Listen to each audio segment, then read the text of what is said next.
Hello दोस्त, आज मैं आपको एक अमेरिकी साइंस फिक्शन फिल्म नोइंग के बारे में बताने जा रहा हूँ। स्पॉयलर्स आगे हैं, ध्यान रखें। साल 1959 की बात है। एक छोटी लड़की जो अकेली रहती है और जिसका नाम लुसिंडा है, स्कूल में है। ये खेलने का समय है, लेकिन वह बाकी बच्चों से अलग है। उसके आसपास फुसफुसाहट की आवाजें आ रही हैं। उनकी टीचर मिस टेलर खेलने का ब्रेक खत्म करने आती हैं। उन्हें लुसिंडा को अलग से बुलाना पड़ता है क्योंकि वह हिलने का नाम नहीं लेती। इसके बाद टीचर क्लास के सामने खड़ी होती हैं और बच्चों को याद दिलाती हैं कि अगले दिन स्कूल का आधिकारिक उद्घाटन है। वह बताती हैं कि स्कूल अपने उद्घाटन के मौके पर एक प्रतियोगिता आयोजित करता है जिसमें छात्र ये चित्र बनाते हैं कि वे भविष्य में क्या होने की कल्पना करते हैं। बच्चे उत्साहित होकर अलग अलग चीजें बनाना शुरू करते हैं, लेकिन लुसिंडा एम्ब्री नहीं। वह फुसफुसाहट भरी आवाजों से निर्देशित होकर अपने कागज पर नंबरों की एक श्रृंखला लिखने लगती है। वह आखिरी नंबर लिखने ही वाली होती है कि काम के लिए तय समय समाप्त हो जाता है और मिस टेलर बच्चों की ड्राइंग इकट्ठा कर लेती हैं। इन सभी ड्राइंग्स को एक टाइम कैप्सूल में रखा जाता है जिसे फीसी साल बाद खोला जाएगा। अगले दिन विलियम डाविस एलिमेंट्री स्कूल के उद्घाटन पर प्रिंसिपल सभी का स्वागत करते हैं और टाइम कैप्सूल को दफनाने की घोषणा करते हैं। 20 साल बाद उनकी आने वाली पीढ़ी इसे निकालेगी। कैप्सूल को दफनाने के बाद मिस टेलर देखती है कि लुसिंडा वहां नहीं है जहां वह थी। स्टाफ उसके नाम से पुकारना शुरू करता है और स्कूल में उसे ढूंढता है। मिस टेलर सीढ़ियों से नीचे जाती हैं और एक दरवाजे के पीछे से आवाजें सुनती हैं। जब वह दरवाजा खोलती हैं तो देखती है कि लुसिंडा डरी हुई है और उसके हाथ खून से सने हुए हैं। उसने दरवाजे पर अपनी उंगलियों से कुछ लिखा है। ये वही नंबर है जो वह पिछली बार लिखना पूरा नहीं कर पाई थी। वह बहुत डरी हुई दिखती है और टीचर से कहती है कि ये फुसफुसाहटें बंद करवा दें। आज से 50 साल बाद यानी फिल्म के वर्तमान समय में कहानी आगे बढ़ती है। एक एस्ट्रोफिजिसिस्ट जॉन अपनी पत्नी को खोने के बाद डिप्रेशन से जूझ रहा है। वह इस बात को समझ नहीं पा रहा कि उसकी पत्नी की आग में जलने से हुई मौत के बाद जीवन में कोई अर्थ बचा है या नहीं। जॉन का एक बेटा भी है, केलिब, जो भी इस घटना से उबरने की कोशिश कर रहा है। अगली सुबह केलिब के स्कूल में वर्तमान प्रिंसिपल 25 साल पुराने टाइम कैप्सूल को खोलने की घोषणा करती हैं, जिसे 50 साल पहले दफनाया गया था। वह इस सम्मान के लिए 5 साल पुरानी टीचर मिस टेलर को बुलाती हैं। कैप्सूल खोला जाता है और बच्चों को एक एक लिफाफा दिया जाता है। केलिब को लुसिंडा का लिखा हुआ पत्र मिलता है। जब वह उसे खोलता है तो उसमें ड्राइंग के बजाय केवल नंबर होते हैं। वह उस पेपर को घूरता है और अचानक उसे हर जगह से फुसफुसाहट सुनाई देने लगती है। उसे स्कूल के दूर किसी को खड़ा हुआ दिखता है, लेकिन जब वह फिर से देखता है तो वहां कोई नहीं होता। घर पर केलिब अपने दोस्त के घर पर स्लीप ओवर की इजाजत मांगने की कोशिश करता है। बात करते समय उसके पिता जॉन का ध्यान स्कूल से मिले उस पेपर पर जाता है और वह केलिब से इसके बारे में पूछते हैं क्योंकि उसे वह पेपर घर लाने की अनुमति नहीं थी। जब जॉन केलिब को सुला देता है तो वह खुद उन नंबरों की सूची को लेकर जिज्ञासु हो जाता है। गलती से वह पेपर पर अपनी व्हिस्की का ग्लास रख देता है, जिससे कुछ खास नंबरों के चारों ओर एक सर्कल बन जाता है। वह उन नंबरों को एक व्हाइट बोर्ड पर लिखता है और जल्दी ही समझ जाता है कि ये नंबर सितंबर 2001 का संकेत देते हैं, जो न्यूयॉर्क सिटी में ट्विन टावर्स पर हुए हमले का दिन है, जिसमें डॉर्बिन नाइडर डाइसेस लोगों की जान गई थी। शुरू में जॉन को लगता है कि यह सिर्फ एक संयोग है, लेकिन जब वह सारे नंबर व्हाइट बोर्ड पर लिखता है और गहराई से जांच करता है तो उसे समझ आता है कि यह सूची ऐसी घटनाओं से भरी है जिनमें भूकंप, विस्फोट, क्रैश और तूफानों जैसी त्रासदियां हुई थी। इन सभी घटनाओं की तारीख, साल और मृतकों की संख्या इन नंबरों में दी गई है और ये घटनाएं 1959 से लेकर अब तक क्रमवार लिखी गई हैं। जॉन इन तारीखों को लाल सर्कल से और मृतकों की संख्या को नीले सर्कल से चिन्हित करता है, लेकिन कुछ ऐसे नंबर भी हैं जिनके बारे में उसे समझ नहीं आता कि उनका क्या मतलब है। अगले दिन जॉन अपने एक सहकर्मी फिल से उस पेपर पर लिखे नंबरों के बारे में बात करता है। वह समझाता है कि इन नंबरों का हर सेट किसी बड़ी आपदा की तारीख और उसमें हुई मौतों की संख्या से मेल खाता है। इन नंबरों की भविष्यवाणियां लगातार सही साबित हुई हैं, यहाँ तक कि जिस दिन उसकी पत्नी की मौत हुई वह तारीख भी इसमें मौजूद है। जॉन बताता है कि 3 ऐसे नंबर सेट हैं जो अभी तक नहीं घटे हैं और उनमें से एक में दिखाया गया है कि कल कहीं एस्टिमाइन लोगों की मौत होगी। फिल इस पर विश्वास करने से इनकार कर देता है क्योंकि ये बहुत अजीब और असंभव सा लगता है। उसका मानना है कि ये नंबर केवल संयोग हैं, खासकर क्योंकि पेपर पर कुछ ऐसे नंबर भी हैं जिनके चारों ओर सर्कल नहीं है और उनका कोई मतलब समझ नहीं आता। वह ये भी शक करता है कि शायद कोई जॉन के साथ मजाक कर रहा है। जॉन और जानकारी जुटाने की कोशिश करता है। वह मिस टेलर से मिलने जाता है जो 1959 में लुसिंडा की स्कूल टीचर थी। जब टाइम कैप्सूल को दफनाया गया था, जॉन उस पत्र की सत्यता की पुष्टि करना चाहता है। मिस टेलर पुष्टि करती हैं कि ये पत्र असली है और जॉन को बताती हैं कि टाइम कैप्सूल दफनाने के बाद लुसिंडा ने दरवाजे पर खरोंच कर कुछ लिखा था और इसके साथ जुड़े अजीब हालात के बारे में भी चर्चा करती हैं। जॉन लुसिंडा से मिलने की इच्छा जाहिर करता है, लेकिन उसे पता चलता है कि लुसिंडा की कई साल पहले ड्रग ओवरडोज के कारण मौत हो चुकी है। घर पर जब जॉन फोन पर किसी संपर्क की कोशिश कर रहा होता है, वह देखता है कि कुछ अजीब आदमी एक कार में आकर उनके यार्ड में रुकते हैं। केलिब कार के पास चला जाता है और वे अजीब लोग केलिब को एक पत्थर देते हैं बिना कुछ कहे। ये देखकर जॉन घबरा जाता है।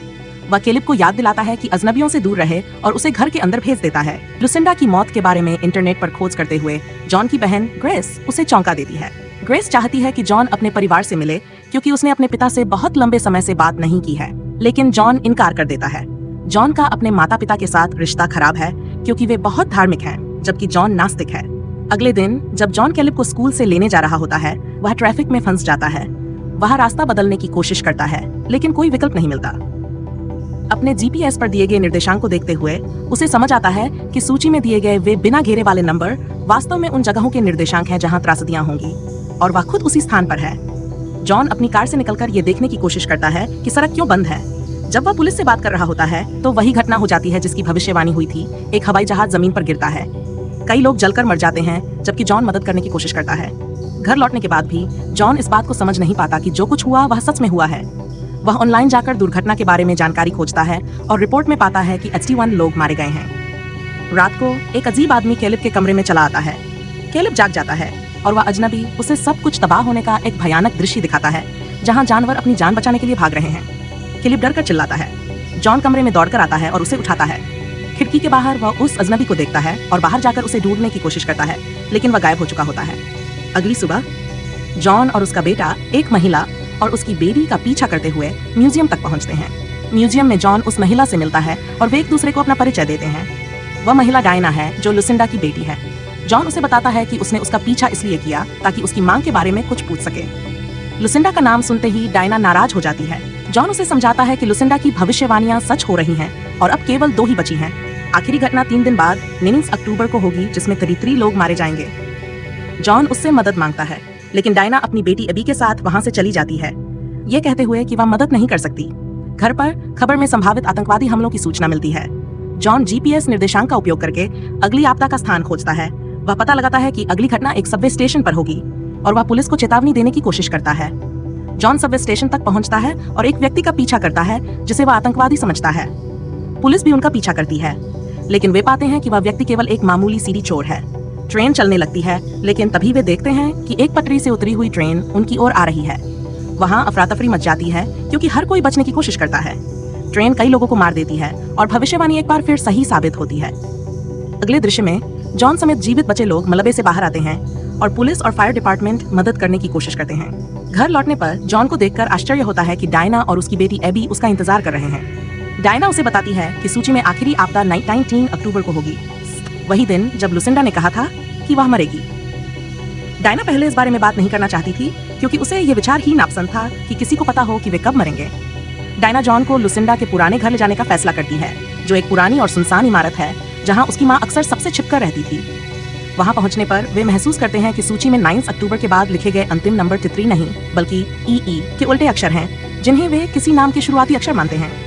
घर के अंदर जॉन लुसिंडा का बेडरूम खंगालता है और पता चलता है कि ई का मतलब है कि हर कोई मरेगा। वह वहाँ कई काले पत्थर भी पाता है, जैसे पत्थर केलिब को दिए गए थे। बाहर केलिब और एबी कार में उनका इंतजार कर रहे होते हैं। दोनों फुसफुसाहटें सुनने लगते हैं और वही अजीब आकृतियां देखते हैं। वे फुसफुसाहटें उन्हें बुलाने लगती हैं। बेचारी एबी को लगभग उठा लिया जाता है, लेकिन केलिब कार का हॉर्न बजाकर ध्यान खींचता है। जॉन और डायना दौड़कर उनके पास आते हैं, लेकिन तब तक वे अजनबी गायब हो चुके होते हैं। जॉन उनमें से एक को देखता है और उसका पीछा करता है। अंततः उस आदमी को पकड़ने पर वह उससे पूछता है कि वह क्या चाहता है। आदमी अपना मुंह खोलता है और उसमें से तेज चमकीली रोशनी निकलती है और फिर वह गायब हो जाता है। वे जॉन के घर लौटते हैं और ये सोचकर स्तब्ध रह जाते हैं कि डायना की मां ने सबकी मौत की भविष्यवाणी पहले ही कर दी थी और शायद ये उनकी आखिरी रात हो सकती है। अगली सुबह जॉन एबी की एक ड्राइंग देखकर जागता है। अचानक उसे समझ आता है कि आखिरी आपदा का संबंध सूरज से हो सकता है।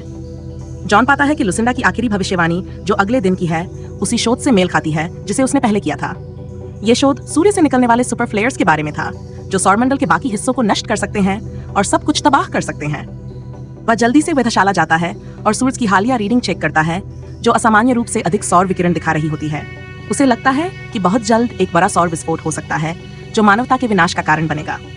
जॉन के घर वापस वे एक भूमिगत गुफा में छिपने की तैयारी करते हैं, जहां डायना अपने बचपन में खेला करती थी। जाने का समय हो जाता है। जॉन केलिब को बुलाने जाता है, लेकिन उसे अपनी डेस्क पर बैठा हुआ देखता है, जहां वह ठीक वैसे ही एक सूची लिख रहा होता है जैसे लुसिंडा ने लिखी थी।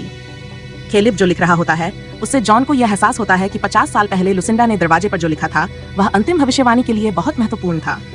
इसलिए वे वापस स्कूल जाते हैं। जॉन उस खास दरवाजे को हटाकर अपने घर ले आता है और लिखावट को समझने की कोशिश करता है। इस बीच डायना अधीर हो जाती है और विनाश के आने से पहले गुफाओं में पहुंचने के लिए बच्चों को चुराकर कार से निकल जाती है। जॉन आखिरकार दरवाजे से नंबरों को डिकोड करता है और मानता है कि ये निर्देशांक उस जगह को दिखाते हैं जहां वे इस आपदा से बच सकते हैं। लेकिन जब वह बाहर आता है तो पाता है कि सभी जा चुके हैं। वह उनका पीछा करना शुरू करता है। डायना एक गैस स्टेशन पर रुकती है। वहां डायना जॉन को फोन करती है और बताती है कि वे कहाँ हैं। जॉन उसे बताता है कि सुरक्षित स्थान शायद लुसिंडा के पुराने घर में हो सकता है, जो निर्देशांक के अनुसार सही लगता है। लेकिन डायना डरती है और वहां जाने से मना कर देती है। इसी दौरान अजनबी लोग उसकी कार चुरा लेते हैं, जिसमें बच्चे भी होते हैं। डायना भी एक कार चुराकर उनका पीछा करने की कोशिश करती है, लेकिन उसका सामना एक बड़े ट्रक से हो जाता है। वह गंभीर रूप से घायल हो जाती है और जॉन के सामने ठीक रात 12 बजे अपनी मां की भविष्यवाणी के अनुसार उसकी मौत हो जाती है। जॉन लुसिंडा के सुनसान घर पहुंचता है और एक कार से बने रास्ते का पीछा करते हुए जंगल में पहुंचता है। वहां उसे कई काले पत्थर मिलते हैं। आखिरकार वह एक अजीब आदमी को देखता है और उसे गोली मारने की धमकी देता है। केलिब जॉन को रोकता है और अपने पिता से कहता है कि ये अजनबी लोग अब तक उनकी रक्षा करते आए हैं और बचने के लिए उन्हें उनके साथ जाना होगा। पता चलता है कि वही लोग मानवता पूरी तरह से नष्ट होने से बचाने के लिए बड़ी आपदाओं के संदेश भेज रहे थे। इसके बाद वे आसमान में एक आर्क विशाल अंतरिक्ष यान दिखाते हैं। जॉन ये देखकर हैरान रह जाता है। जाने का समय आ गया है, लेकिन अजनबी केवल बच्चों को ही अपने साथ ले जाएंगे। केवल चुने हुए ही जा सकते हैं। केलिब रोता है। केलिब और उसके पिता आखिरी बार गले मिलते हैं। फिर वे अजनबी चमकते हुए शरीर में बदल जाते हैं और आर्क धरती छोड़ देता है। आसमान में कई और आर्क धरती के अलग अलग स्थानों से रवाना हो रहे होते हैं। जॉन अगली सुबह जमीन पर जागता है। वह अब अस्त व्यस्त शहर से होते हुए अपने परिवार के घर पहुंचता है। उसकी बहन उसे गले लगाती है और वो उसे बताता है कि केलिब सुरक्षित है। वह घर के अंदर जाता है और अपने पिता को गले लगाता है, फिर अपनी मां को, और अंत में उसकी बहन भी ग्रुप हग में शामिल हो जाती है। सूरज का फ्लेयर सब कुछ नष्ट करना शुरू कर देता है और समूह में गले मिलते हुए वे सभी उसी में समा जाते हैं। फिल्म के अंत में आर्क बच्चों को अलग अलग स्थानों पर छोड़ देता है और चला जाता है। केलिब और एबी एक विशाल पेड़ की ओर दौड़ते हैं।